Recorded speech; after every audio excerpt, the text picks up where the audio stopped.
tawagan ko siya, si Jesus, kung kailan kailangan siya. Palagi naroon at karamay siya, si Jesus, kapag hindi ko na makaya, sa Kanya lang ako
Purihin ang pangalan ng ating Panginoong Heso Kristo.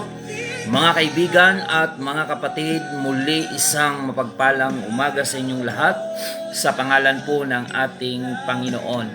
Sa awiting ito na ating pong napakinggan ay muli pong sumasa inyo ang programang Si Jesus ang Buhay na Pag-asa. Kayo po ay nakikinig sa impilan ng New Gen FM 100.7. Tayo po ay napapakinggan dito po sa bayan ng Bulan at sa buong probinsya ng Sorsogon. At tayo din po ay napapanood sa ating Facebook Live sa page ng UPC Bulan Church. Ito po ang inyong lingkod, Pastor Randy Rosare ng United Pentecostal Church Bulan, na bumabati po sa inyo at nagaanyaya na tayo po ay muling magkasama-sama sa isang pag-aaral ng salita ng Diyos. At ating pong ibukas ang ating mga puso at maging ang ating mga kaisipan, pagkalooban tayo ng Panginoon ng mas malalim na hangaring ang Diyos ay ating pong paglingkuran. Ang programang ito ay hatid po sa inyo ng United Pentecostal Church Bulan, at salamat po sa management ng New Gen FM na patuloy po nating nagiging katuwang sa pagpapalaganap ng salita ng Diyos dito po sa ating bayan, sa Bulan, at maging sa buong probinsya ng Sorsogon. Welcome to our program, Si Jesus ang Buhay na Pag-asa. Saan man po kayo naroroon, mga kapatid at mga kababayan, dalangin po namin sa Diyos na kayo po ay patuloy na pagpalain at patuloy na katagpuin ng Panginoon ang ating mga pangangailangan. Ito man ay sa aspetong physical, emotional, spiritual, at higit sa lahat, mga kapatid, ang kaligtasan ng ating pong mga kaluluwa sa araw ng pagparito ng ating Panginoon. To God be all the glory. Good morning sa lahat ng ating mga kapatiran sa United Pentecostal Church Bulan, na kung saan meron tayong 3 congregation na pinangangasiwaan sa tulong at biyaya ng ating Panginoon. Good morning sa ating mga kapatiran dyan sa congregation natin sa UPC Magsaysay Bulan. Pagpalain po kayo, mga kapatid, ng ating Panginoon. Maging ang ating congregation dyan sa UPC Santa Remedios Bulan, pagpalain po kayo ng ating Panginoon. Ganon din ang ating congregation dyan sa UPC Iquirino Bulan. I-bless po tayo ng ating Panginoon at patuloy po tayo maglingkod sa Diyos. At ito po ay investment para sa ating eternal na buhay sa piling ng ating Panginoon. Ang sabi ng Panginoon, hindi lamang sa tinapay mabubuhay ang tao, kundi sa bawat salitang namumutawi sa bibig ng Diyos. Kaya't sa umagang ito, mga kapatid, bago tayo mag-take ng physical na pagkain or almusal, unahin natin ang salita ng Panginoon bilang pagkaing espiritual para sa ating mga kaluluwa. Na kung uunahin natin ang kanyang katuwiran, ang kanyang kaharian, ang sabi ng Panginoon, ang lahat ng mga bagay ay pawang idaragdag niya sa bawat isa sa atin. Purihin ang pangalan ng ating Panginoon.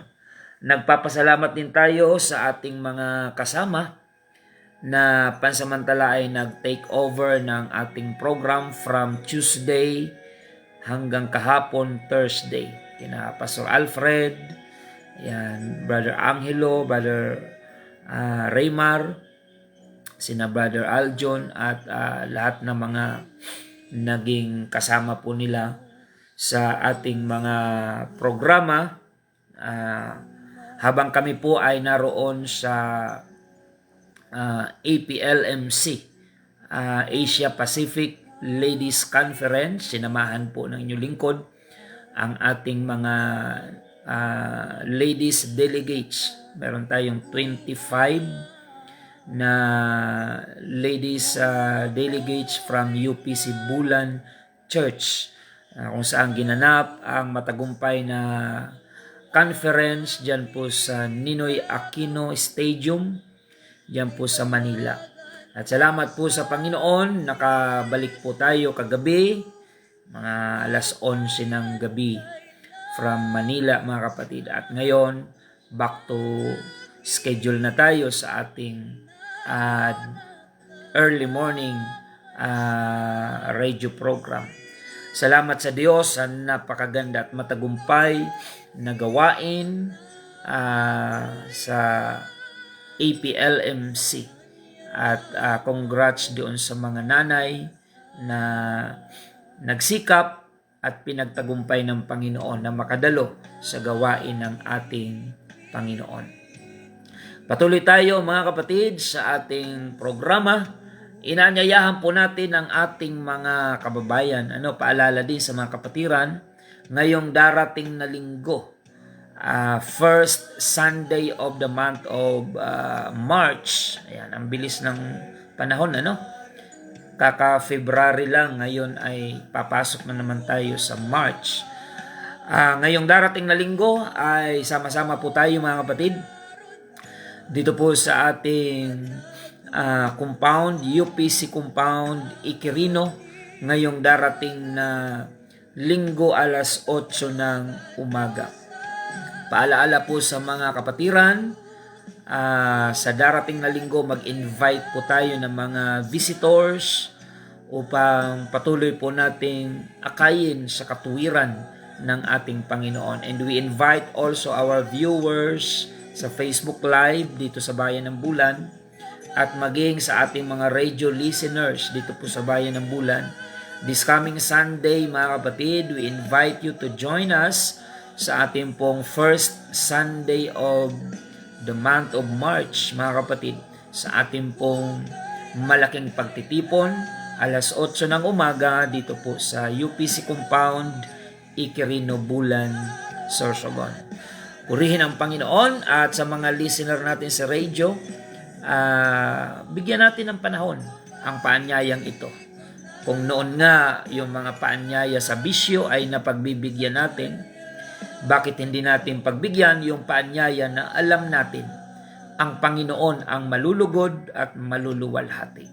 So, samantalang ang ating buhay ay pag-aari ng Panginoon, mga kapatid, hindi kalabisan na maglalaan tayo ng oras, panahon upang ang gawain ng Panginoon na ikinalulugod niya ay mabigyan natin ng puwang sa ating pong mga buhay.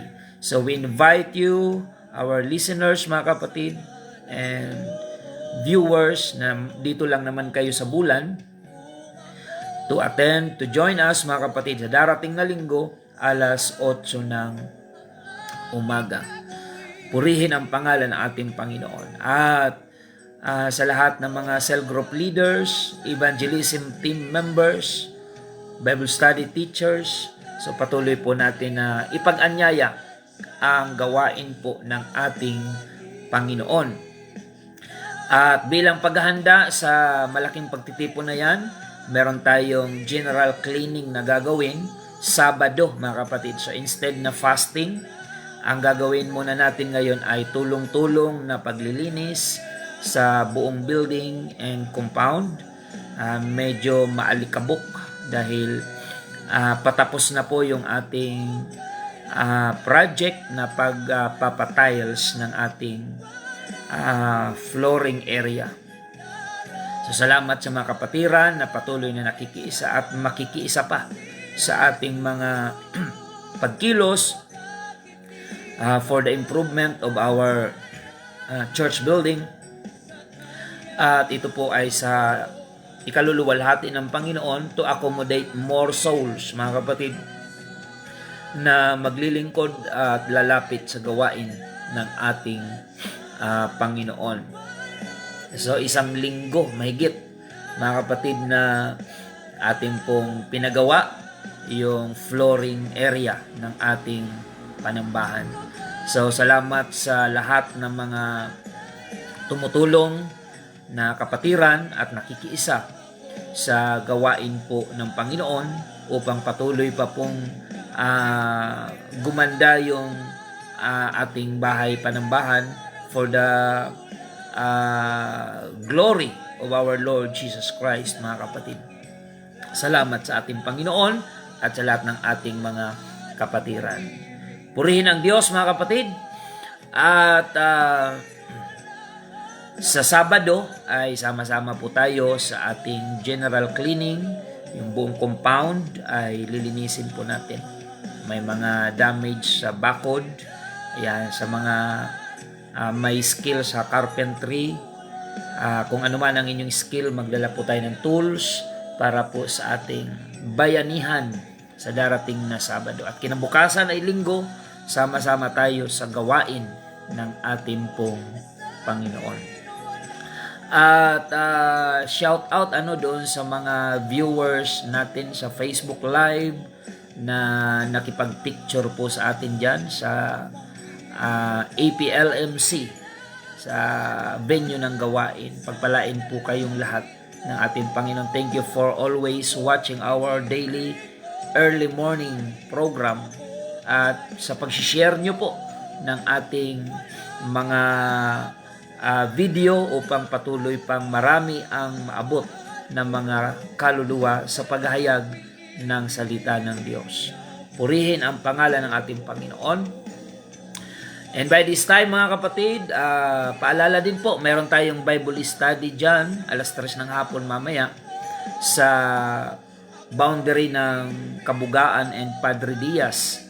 Pagpalain po kayo dyan ng ating Panginoon at ang ating mga kapatid from Magsaysay ay suporta po dyan, mga kapatid. Pagpalain ng Diyos ang ating mga taga-subaybay po dyan. Ang Guban family, pagpalain po kayo ng Panginoon. At maging dyan sa Biton, Magallanes, meron din po tayong Bible study dyan 4:00 ng hapon sa Labini family. At ngayong 9:00 ng umaga, may Bible study din po dyan sa Kasim and Diaz family sa Managanaga. I-bless po kayo ng ating Panginoon. Praise the Lord, mga kapatid. Patuloy po tayo sa ating programa. And by this time, mga kapatid, tayo po muna ay manalangin upang hilingin po natin ang patnubay ng Panginoon sa pag-aaral po natin ng kanyang banal na salita. Tayo po ay manalangin, mga kapatid.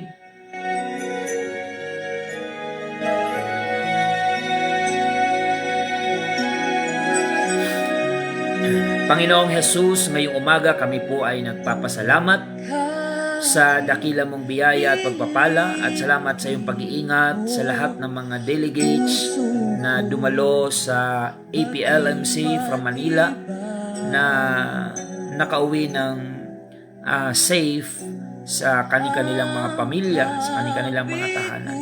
Salamat, Panginoon, sa katagumpayan ng 3 araw na gawain sa Asia Pacific Ladies Conference na kung saan ang aming mga delegates from UP Sibulan ay pinagpala at matagumpay na nakauwi sa biyaya at patnubay mo, Panginoon. Ganon din sa umagang ito, dalangin po namin. Pagpalain mo ang lahat ng mga bukas, ang kanilang puso, samantalang pakikinggan nila ang mensahe mula sa iyong banal na salita.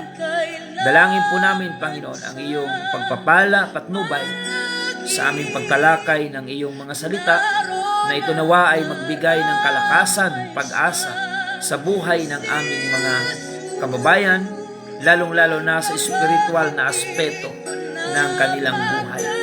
Kumilos ka po, Panginoon, magligtas ka ng maraming mga kaluluwa at magpagaling ka ng mga may karamdamang taglay sapagkat alam po namin na sa pangalan mo at kapangyarihan ay walang mahirap na bagay.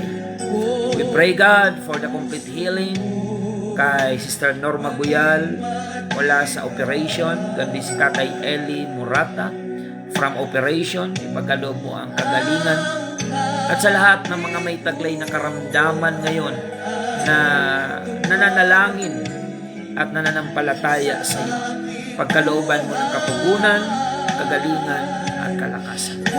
At higit sa lahat, kaligtasan ng kaluluwa na marami naming mga kababayan na laging nakasubaybay sa programang ito. Marami pa ang mabautismuhan sa iyong pangalan. Marami pa ang mapuspos ng iyong banal na Espiritu at magpalaya ka ng mga tao mula sa gapos ng kasalanan patungo sa iyong kagilagilalas na kaliwanagan. Salamat po, Panginoon, sa iyo ang papuri at pagsamba. In the name of our Lord Jesus Christ we pray.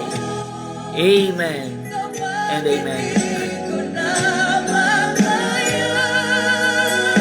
Sa Kanya lang ako aasa. Si Jesus, kung kailan. Patuloy tayo mga kapatid sa programang si Jesus ang buhay na pag-asa. And by this time mga kapatid, tayo po ay dadako na sa salita po ng ating Panginoon. Dito po sa aklat ng Lucas 19, 9 hanggang 10. Luke chapter 19 verse 9 to 10. And Jesus said unto him, This day is salvation come to this house, for as much as he also is a son of Abraham.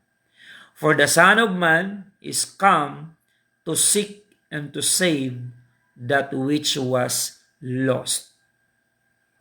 At sinabi sa kanya ni Jesus, dumating sa bahay na ito sa araw na ito ang pagliligtas, sapagkat siya'y anak din naman ni Abraham, sapagkat ang anak ng tao ay naparito upang hanapin at iligtas ang nawala. Pagpalain ng Panginoon ang kanyang banal na salita, mga kapatid. Ngayong umaga ay talakayin natin yung tinatawag na two kinds of lost. Dalawang uri ng nawawala o naliligaw, mga kapatid. Kung ating pong titingnan yung salitang lost, not made use of, won or claimed, no longer possessed or known, ruined or destroyed physically or mentally, taken away or beyond reach, lacking assurance or self-confidence. So, yan po yung mga definition po ng salitang lost. At ang sabi po ng banal na kasulatan, the Son of Man, si Jesus Christ po ang tinutukoy dito, ay naparito. By the way, bakit tinawag si Jesus Christ na Son of Man? At pag-aralan natin ang Biblia, tinawag din siyang Son of God. Hindi po siya God the Son. Si Jesus Christ ay Son of God. Malaki ang pagkakaiba noon. Yung Son of God, nasa Bible po yon. Pero yung God the Son, wala pong Diyos anak, sapagkat nung siya ay nagkatawang tao, tinawag siyang anak. Yung kalagayan niya bilang anak, yun po yung tao. Wala pong Diyos anak. Mayroong Diyos ama. Pero nung siya ay nagkatawang tao, ang kalagayan niya ay bilang anak, bilang tao, na mayroon siyang misyon para sa katubusan natin. Kaya pag pinag-aralan po natin ang Biblia, yung original, maging ang pinakamalapit na salin ng Biblia doon sa original, yung King James Version, wala po doong mababasa na Son of or God the Son. Ang mababasa natin ay Son of God. Tinawag din siyang Son of Man. And let me clarify this, mga kapatid. Alam natin na si Jesus Christ ay may kalagayang tao at siya ay may kalagayang Diyos. Kaya hindi rin katakataka tinawag siyang anak ng Diyos tinawag din siyang anak ng tao.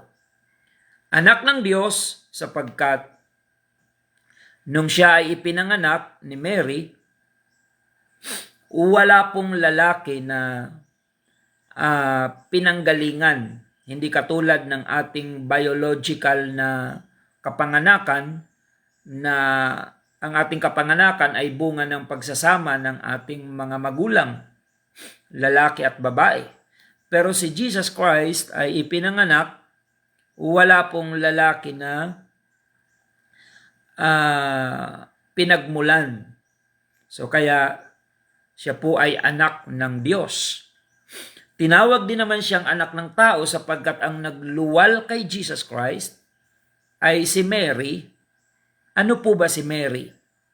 Hindi po siya Diyos. Siya po ay tao na katulad din naman natin.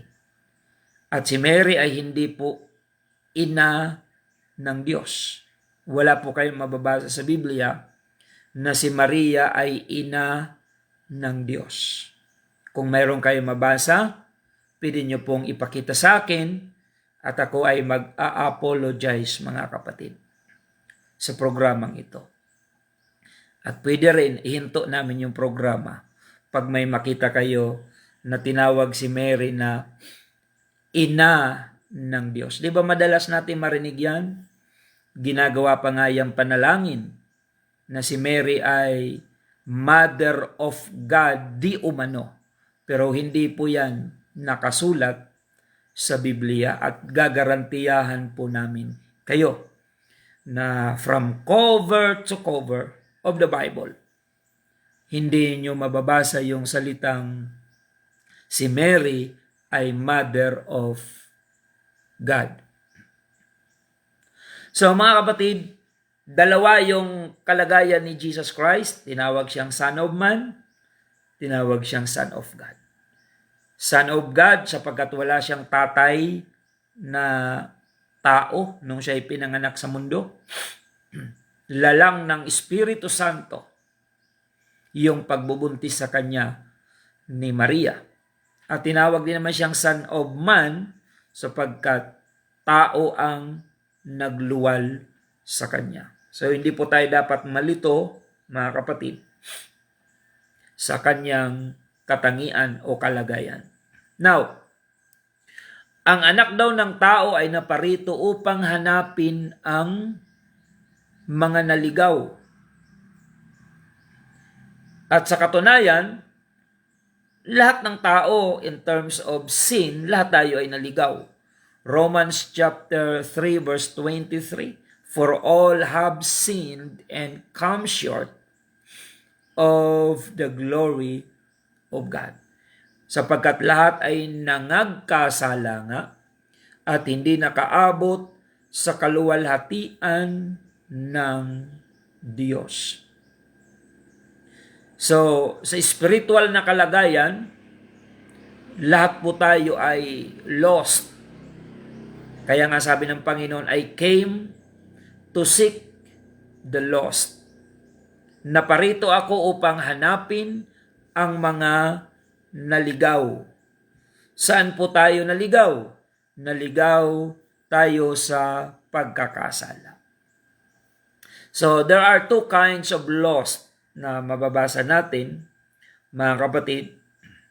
Okay, tingnan muna natin yung Matthew chapter 16 verse 26. For what is a man profited if he shall gain the whole world and lose his own soul? Or what shall a man give in exchange for his soul? Sapagkat ano ang pakikinabangin ng tao kung makamtan niya ang buong sanlibutan at mawawalan siya ng kanyang buhay? O ano ang magiging maibibigay ng tao na katumbas sa kanyang buhay? Kung pag-aaralan natin, mga kapatid, ng Biblia, gaano ka man kayaman, kaimpluwensya, kamakapangyarihan, kapag tayo ay hiwalay sa Panginoon, walang saysay ang lahat ng mga bagay. So huwag tayong magkakamaling gawing Diyos ang mga material na bagay sa mundong ito. Yes, we need material things for our daily living, pero hindi lamang yun ang kailangan natin. Dahil pagkatapos ng ating temporary na buhay sa mundong ito, ay haharap tayo sa reality na meron tayong eternity after this temporary life. We will face our eternity. Dalawang bagay lang yan. Kung hindi tayo maligtas, doon naman tayo sa kapahamakan mapupunta. Kasi wala pong purgatorio sa Biblia. Yung mga nagtuturo na may purgatorio ay binibigyan nyo lang ng false hope yung mga tao na kahit magpabaya sa paglilingkod sa Diyos ay pwede pang maligtas. Wala na pong chance to be saved after our physical death.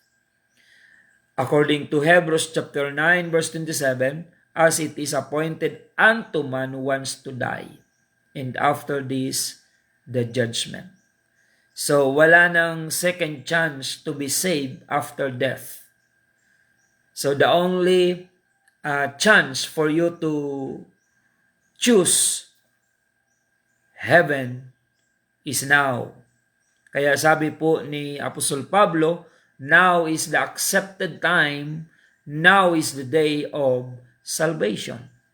Dahil pagkatapos ng kamatayang physical, tapos na rin ang ating chance para maligtas.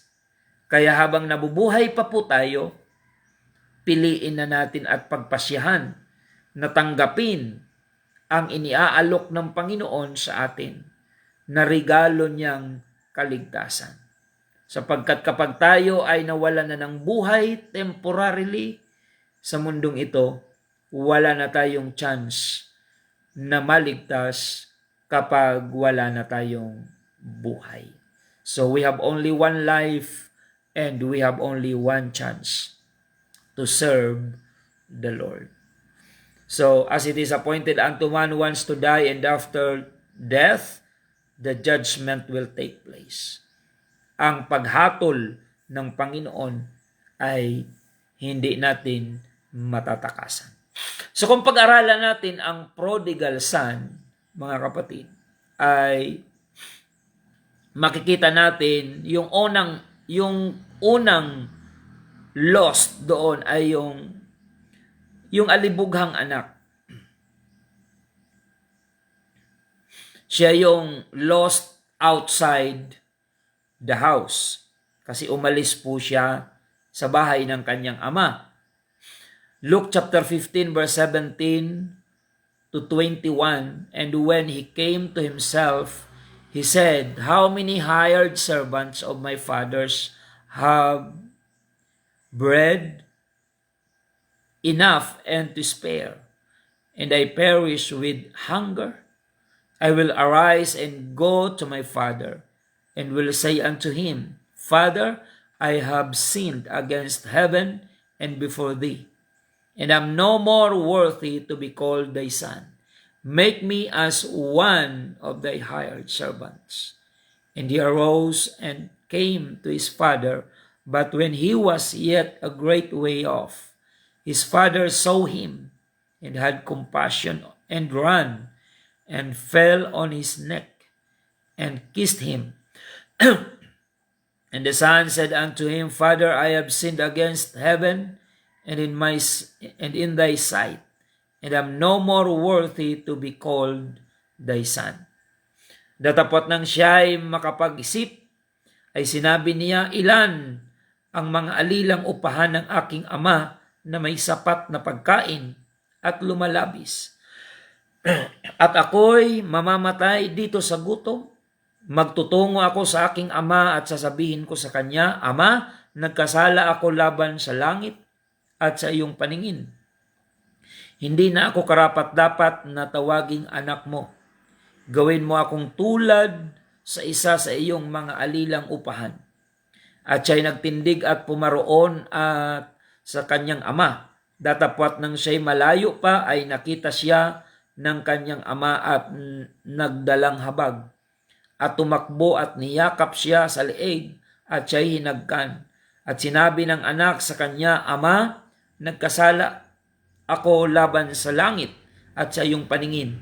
Hindi na ako karapat-dapat na tawaging anak mo. Ito yung last part ng kwento ng prodigal son. Pero bago siya makapag-isip-isip na bumalik sa kanyang ama, siya po muna ay naligaw dahil sa kanyang maling pagpapasya. He decided to go away from his father. Dala-dala yung kanyang mana, pagpapala. Alam nyo mga kapatid, huwag nating gawing tungtungan ang pagpapala para layuan natin ang ating ama. Kasi may mga mananampalataya na kung kailan pinagpapala na ng Diyos, saka naman lumalayo sa Panginoon. Gamit ang mga pagpapala na sa Panginoon din naman niya hiningi. Parang ganon ang nangyari doon sa prodigal son. Humingi siya ng mana sa kanyang ama at yung mana na yon o kayamanan na binigay sa kanya ng kanyang ama, yun ang ginamit niyang tungtungan para layuan niya ang kanyang ama. Ito po ay maling attitude na kung ating pagmamasdan, mayroon ding mga Kristiyanong ganito. Magpipray ng blessing sa Diyos, magpipray request ng pagpapala, at kapag pinagpala na ng Panginoon, yun ding pagpapala na hiningi niya sa Diyos, ang kanyang gagamitin para lumayo sa Panginoon. Ito po ay isang kamangmangan, mga kapatid. Humingi ka ng pagpapala sa Diyos, tapos nung binigay sa iyo yung pagpapala, ginamit mo para lumayo sa nagbigay sa iyo nito. Mga kapatid, so yung ating mga decision making, mayroon po yung tinatawag na consequence. Kaya gandahan natin ang ating mga pagpapasya ngayon upang hindi tayo mag-suffer ng consequence in the future.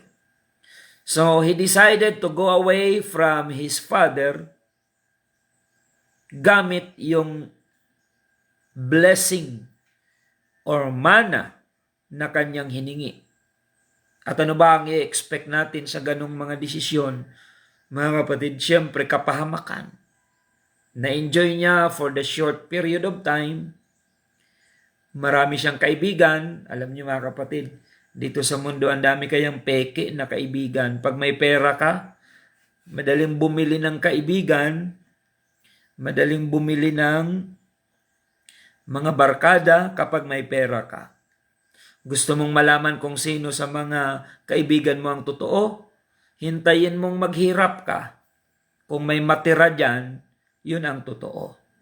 Pero kung walang matira, ibig sabihin, lahat ng nakipagkaibigan sa iyo, material lang ang pinag-uusapan nyo.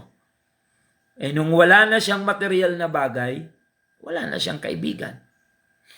Kaya marami pong friendship for sale dito sa mundo. Dahil kapag wala ka ng maibigay, doon na lumalabas yung tunay nilang kulay.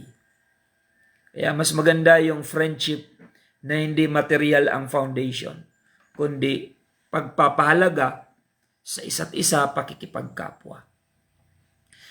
Mag-ingat tayo doon sa friendship dahil sa material. Mawawala din yan, mga kapatid. Ang mangunguna dyan ay yung self-interest.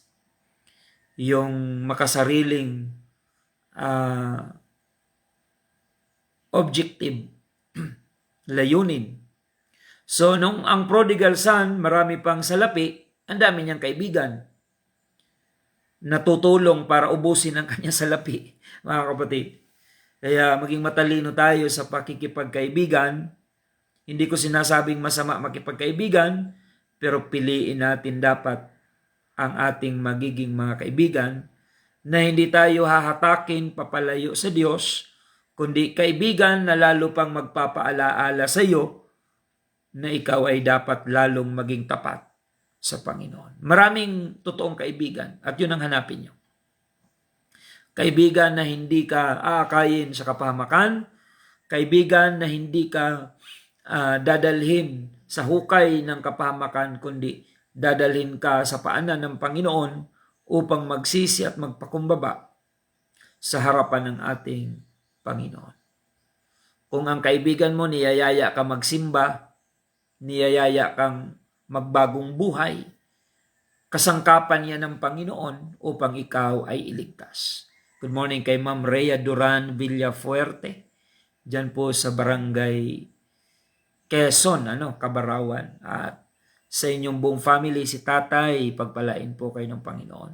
At si Bar JR at ang inyong family. See you on Sunday, dalaw po kayo sa ating first Sunday of March na gawain dito po sa UPC Compound, Iquirino. Ayan. Good morning kay Ma'am Rhea Duran Villafuerte. Isa po siyang teacher. Okay, tuloy tayo mga kapatid. Nung nakapag-isip-isip ang prodigal son, siya po yung lost outside the house. He decided to go back to his father. Yan ang pinakamagandang realization. Kapag ikaw ay malayo sa Diyos at nakaranas ka ng hirap, pagdurusa, dapat ang ma-realize mo ay balikan mo ang Panginoon. Sa mga backslider na nakikinig ngayon, kahit anong post mo sa Facebook na feeling blessed ka, niloloko mo lang ang sarili mo kung sasabihin mong mas maganda ang kalagayan mo sa paglayo sa Diyos kumpara nung ikaw ay naglilingkod sa Panginoon. I guarantee you, mga kapatid, kahit gaano pa ang pagpapalang matamasa mo, kasi merong mga nagbabackslide na pilit nilang kinukumbinsi ang iba na mas okay sila na nagbackslide sila kaysa sa naglilingkod sila sa Panginoon. So hindi nila na mamalaya na inuuto sila ng demonyo. Sige, mag-post ka pa ng mga feeling blessed kahit di ka nagsisimba. Mag-post ka pa ng mga blessing, ng mga travel, kahit di ka nagsisimba. Ang di mo naintindihan, inuuto ka ng demonyo at ginagamit ka na ng demonyo para i-encourage ang mga nasa church na gayahin ka. So, yun ang hindi nalalaman ng mga lumalayo sa Panginoon. Kasi may mga nakikita tayo, nag-backslide na pero lahat ng post niya ay feeling blessed na kumbaga they try to make it appear na mas okay sila ngayon na hindi sila naglilingkod sa Diyos kaysa nung sila ay naglilingkod sa Diyos. Kanino mensahe yun? Mensahe ng demonyo yun. Di ba yun ang laging inuukil-kil ng dyablo sa isip ng tao? Na mas maganda ang buhay mo pag lumayo ka sa church kaysa mag-stay ka sa church. So mga kapatid, pero itong prodigal son, ang pinakamaganda niyang ginawa, naging honest siya sa kanyang sarili. Ayan, kaya kung may mga backslider ngayon, kahit wag na kayong maging honest sa pastor at sa mga kapatiran, wala namang problema yon. Maging honest na lang kayo sa sarili nyo. Sapat na yon. You will realize later on na mas mahalaga na nasa piling kayo ng Panginoon kaysa maging matagumpay kayo in terms of material things outside the will of God. Ayan. So, nung naging honest siya sa kanyang sarili, kung may mga backslider ngayon, maging honest lang kayo sa sarili nyo, ang laking bagay na para makapanumbali kayo sa Diyos. Be honest to yourself. Sabi niya, sa bahay ng aking ama ay maraming mga lumalabis na pagkain sa aming mga alila. Samantalang ako rito, anak, pero mamamatay sa gutom. Ganon yung anak na suwail. Matatalo ka pa ng alipin na masunurin. Kasi sabi niya, sa bahay ng aking ama, yung mga alipin namin, sobra-sobra pa nga ang pagkain nila. Samantalang ako, isang anak, andito ako mamamatay sa gutom. Kaya mga kapatid, hindi po garantiya na anak ka na ng Diyos ay hindi ka na mapapahamak. That's why we don't believe in the doctrine that once you are saved, always saved. Hanggat narito pa tayo sa lupa, wala pong once you are saved, always saved. Kailan niya mangyayari? Pag nasa langit na tayo. Doon mangyayari yung once you are saved, always saved. Pag nasa langit ka na, wala nang chance doon for backsliding, wala nang chance doon para manghina o matukso kapag nasa langit ka na. Doon mangyayari yung once you are saved, always saved. Pero hanggat narito ka sa lupa, walang ganon. You need to fight a good fight of faith until the end.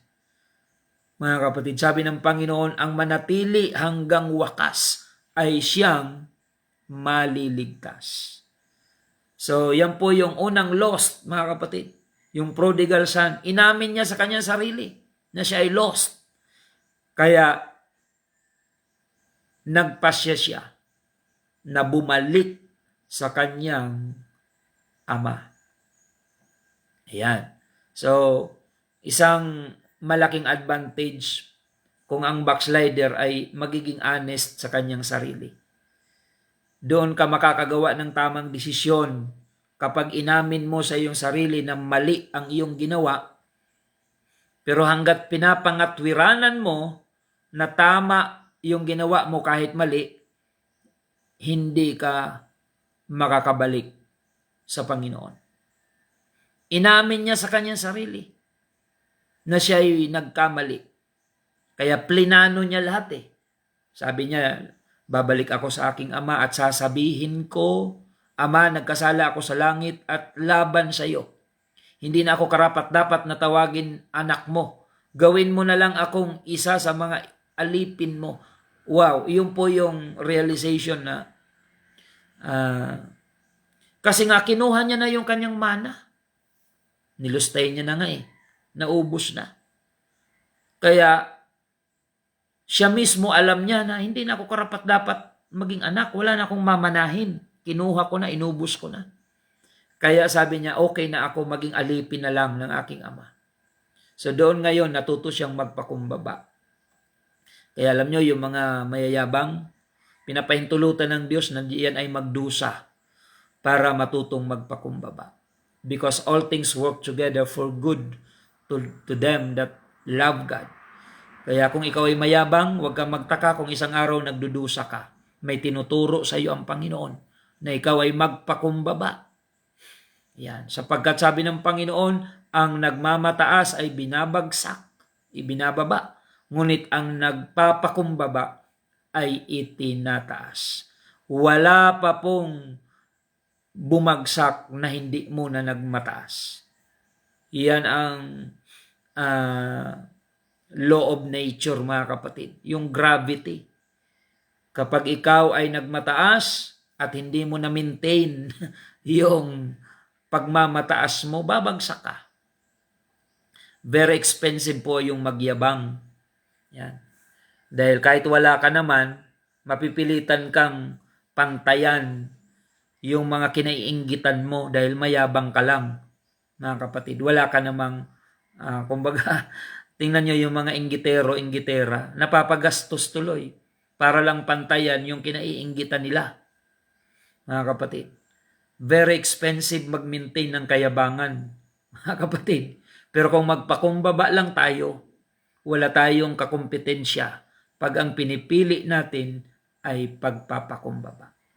Marahil hindi ko mauubos itong two kinds of lost na topic. Pero mas maganda mo nang plantsahin natin itong unang lost, yung prodigal son. Yung pagyayabang niya naubos na, mga kapatid. Nagpakumbaba na kasi wala na siyang may pagyayabang.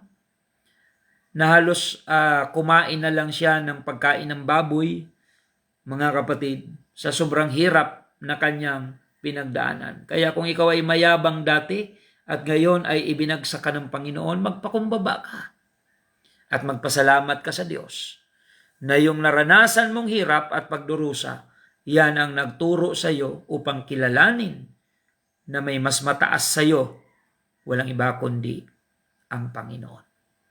So mga kapatid, may kasabihan na experience is the best teacher. Sino yung mga tao na natututo sa experience? Yung mga hindi nakikinig sa advice. Matututo sila sa karanasan sa buhay. Kaya nabuo yung salitang experience is the best teacher. Kasi nga, hindi ka nakinig nung pinapayuhan ka. Di kailangan mo maranasan ng kapahamakan na yun ang magtuturo sa iyo na hindi ka pwede makipagtalo. Kasi minsan kapag may nagpayo sa iyo, nakipagtalo ka. Ngayon, pag ang magturo sa iyo ay karanasan, halimbawa, ang bilis-bilis mo magpatakbo sa motor, maraming nagpapaalaala sa iyo, magdahan-dahan ka lang. Yan, yabang ka ng yabang ngayon. Harurot ka ng harurot. Ito ngayon, sumimplang ka. Na-aksidente ka, na-hospital ka. Yung karanasan na yon, siguradong hindi ka makikipagtalo doon. Yun ang magtuturo sa iyo kung paano ka maging disiplinado. Yan. Kaya yung mga taong hindi nakikinig sa payo, tuturuan sila ng sarili nilang mga karanasan, pero may kapighatian na yan nakasama. Kaya mapalad yung nakikinig sa payo, nakakaiwas tayo sa mas maraming kapighatian na hindi naman kailangang maranasan. Pagpalain ng Panginoon, mga kapatid, ang ating mga taga-subaybay. So itong lost outside the house, yung prodigal son, he decided to go back to his father when he realized, mga kapatid, that he was nothing without his father. Akala niya nung may pagpapala na siya, kayang-kaya niya na ang lahat. Wala pala. Lahat ng yon ay walang halaga kung mawawalay naman siya sa piling ng kanyang ama. Kaya mga kapatid, kung pinagpala na po kayo ng Panginoon, lalo niyong gamitin ang pagpapala upang makapaglingkod kayo sa Diyos ng mas matapat pa. Gamitin natin yung blessing, hindi para lumayo sa Diyos, kundi para lalo tayong sumunod sa ating pong Panginoon. So hanggang dyan lang muna, hindi natin ito matatapos. Yung pangalawang lost ay talakayin natin sa susunod, mga kapatid. Pagpalain kayo ng Panginoon, salamat sa inyong patuloy na pagsubaybay, sumayin yung kapayapaan ng ating Panginoon. Let us pray.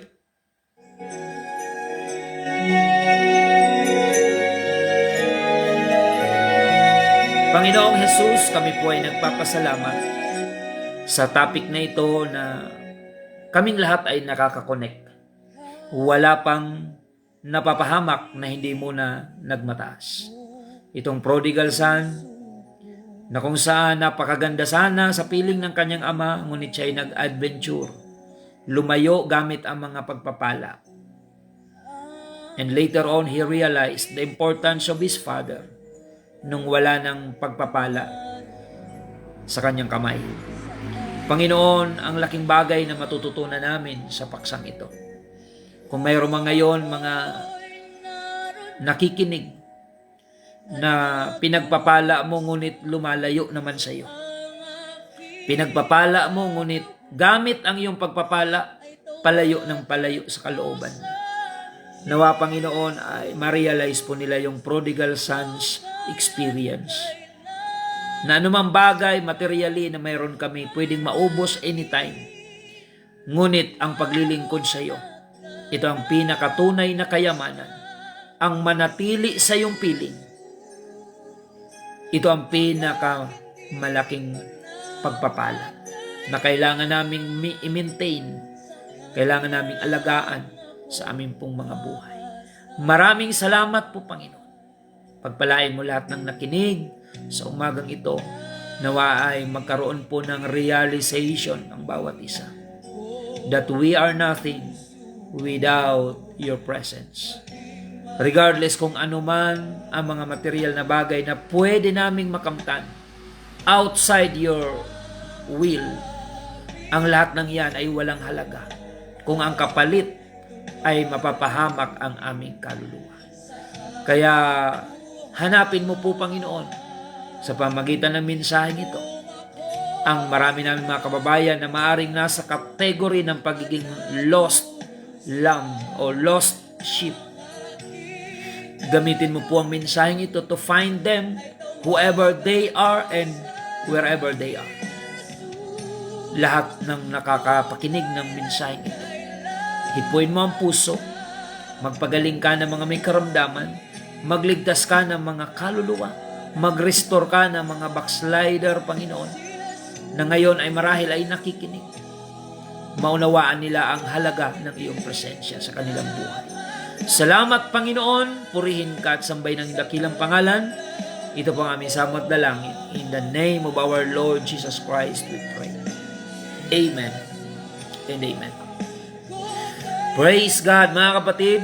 Bago tayo magtapos, muli po namin kayong inaanyayahan ngayong darating na linggo ay meron tayong malaking pagtitipon, first Sunday of the month of March.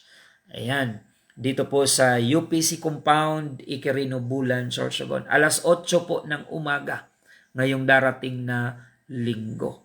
So, mga kapatiran, mag-invite po tayo ng maraming bisita. Damihan natin yung mga kaibigan natin, kaklase, katrabaho, co-teacher.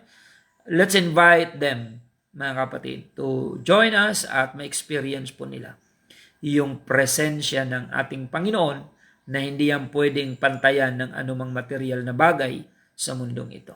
So again, we invite you this coming Sunday, alas 8 ng umaga, sa ating first Sunday of the month of March, fellowship dito po sa UPC Compound, Iquirino, Bulan. At bilang paghahanda sa malaking pagtitipon na yan, ang mga kapatiran, magtulong-tulong po tayo sa ating general cleaning sa ating buong compound and buong building dahil puno po ng alikabok dahil sa pagpapatiles natin ng flooring. So bring your tools, mop, sabon, lahat mga kapatid, yung mga upuan, alikabukan, lahat yon. Mga kapatid, isa-isahin po natin yung tulong-tulong po tayo. At yung may mga skill sa carpentry, magre-repair ng mga sirang bakod, tulong-tulong po tayo. Sabado yan mga kapatid. Bukas. Ayan. At patuloy tayo na magkaroon ng bonding time. Tulong-tulong tayo para sa gawain po ng ating Panginoon. At sa mga Bible study teachers, mag-invite tayo ng maraming bisita, mga kapatiran. Kung ang bawat kapatiran mag-invite lang ng tag-iisa na bisita, mga kapatid, imagine kung gaano karaming bisita mayroon kapag bawat isa ay mag-invite. Ganun lang kasimple, mga kapatid. Hindi kailangan komplikado yung paraan. Each one, bring one. Yun po yung ating very simple and achievable na goal when it comes to evangelism and soul winning. Salamat po mga kapatid, pagpalain kayo ng Panginoon. At pakishare na lang po ng ating episode ngayong umaga. Muli ito pa niyo lingkod, Pastor Randy Rosari ng United Pentecostal Church Bulan, na nagpapasalamat sa inyong pagsubaybay at lagi nating tandaan na tanging si Jesus lamang po ang ating buhay na pag-asa. Kapag hindi